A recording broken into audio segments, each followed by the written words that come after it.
My name is Jordan Belfort. At the tender age of 22, I headed to the only place that befit my high-minded ambitions.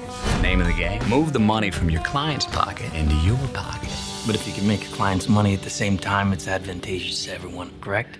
No.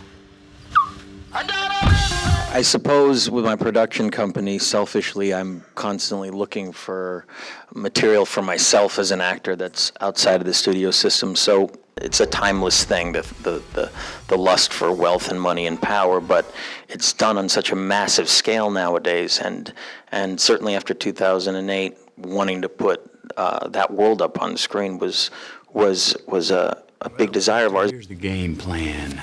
You're gonna bring us 2 absolute martinis. You know how I like them, straight up. And then precisely 7½ minutes after that, you're gonna bring us 2 more. Then 2 more after that, every 5 minutes until one of us passes out. We had a sort of bidding war for the material, and I immediately, attached Marty because I felt there was no one that could capture the essence of these people and their darker nature more than him. We initially got it financed right around the time of Shutter Island. We were supposed to do that. He went off to go do Hugo, and I was going to set it up again with another director, but I just couldn't get him out of my mind. He was the only person in my mind to direct this. Marty wanted to make this an American epic about greed, and it was a real reaction to what happened in 2008. It was, for both of us, we wanted to put this culture up on screen and in a very honest way.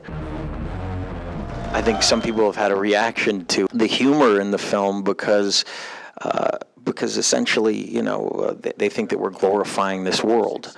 But, he said, quite recently, he said, look, why should I be polite in my filmmaking when these people were so impolite? Why should I not be crude in my filmmaking if they were so crude and twisted?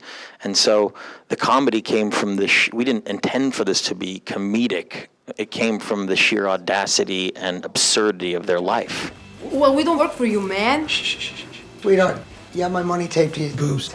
Okay, technically you do work for me. There's also been some reactions to, why don't we cut away to the victims, and show the ramifications of their actions. And he said, look, I'm not here to make a didactic movie. I want to make a film that is reflective of who these people are. I don't, he has his own, moral compass and feeling about who these people are. He doesn't agree with this activity, obviously, and it is a cautionary tale, but he doesn't want to spoon feed to an audience what he feels is obvious. Like, obviously, this is a very corrupt part of our culture and is a very destructive one, and that's what he wanted to capture.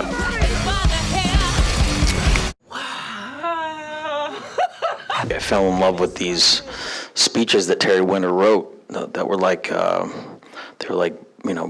Braveheart war cries for greed and encouraging his brokers to go out there and screw over as many people as possible. I'd been thinking about those for 6 years and how to say them and had specific beats and knew exactly how I was going to say each line, but then I got up on that stage and it just became a different animal. It was a real loose shoot in the sense that everything we were kind of discovering on the day together, and we were creating the narrative through the characterization of these people. And I've never really done a movie quite like that. Most of the movies, certainly that I did with him, were very dependent on plot structure and certain things happening at certain moments to culminate in a very specific ending. In a lot of ways, it was kind of like organized chaos. He knew exactly what he was doing. He wanted us to be incredibly narcissistic on set, to, not have really no moral compass and give in to every, possible temptation. And so it became kind of like this gigantic, Hieronymus Bosch painting. It was like a gigantic, sequence from the Roman Empire or something like that. And it was like that every day on set, and he encouraged us to really go for it. Well, Matthew, the brilliant actor that he is, and he's given 2 great performances this year, not only with Dallas Buyers Club, but with this great cameo. He's almost leading me into, the inferno. He's like Beelzebub or something, and giving me the tools for my debauchery. And he came in and he said, look, I have some ideas, and he just kind of spouted out this terrific monologue in the trailer with Marty and I, and we were like, absolutely, just do that. I'd met Jonah a couple times in LA, and he was such a hilarious, great guy. I mean, just the most personable guy you could ever meet. And he told me, Wolf of Wall Street is my favorite script I've ever read. I'm born to play this part. I know who these people are. I know this world. I know these people that are obsessed with money, that only care about themselves. And I am, Donnie Azoff. I'm trying to put it together. Nice car. We live in the same building. I'm not understand how much money you make. That's what Marty kind of looks for, is that enthusiasm and that passion. And, he hired him on the spot. Sides? Sides? $26,000 worth of sides? What are these sides? They cure cancer? The sides did cure cancer. That's the problem. They were there. That's why they were expensive. Shut up. I'm serious. I've done a lot of, a lot of period pieces.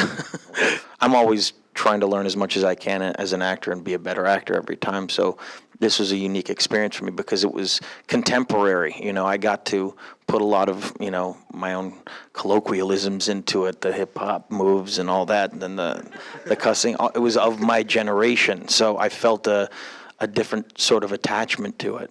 My relationship with Jordan from an actor's perspective was great because there's nothing he wouldn't tell me. And oftentimes stuff that we had in the screenplay he would tell me, look, I was a lot worse than that. There needs to be an exact dollar figure for the exchange of services. That would not hold up in a court of law. I heard it. No, that's the truth. He said he's lucky to be alive many times, but in true Jordan Belfort fashion, he said, I'm ashamed to admit that my favorite movie of all time happens to be about me. For me, I'm getting to work with somebody that really has taught me not only more about being a better actor, but the history of cinema and the importance of cinema as an art form. The guy lives and breathes movies. I challenge anyone that on this planet to know more about the history of film and its importance than that man.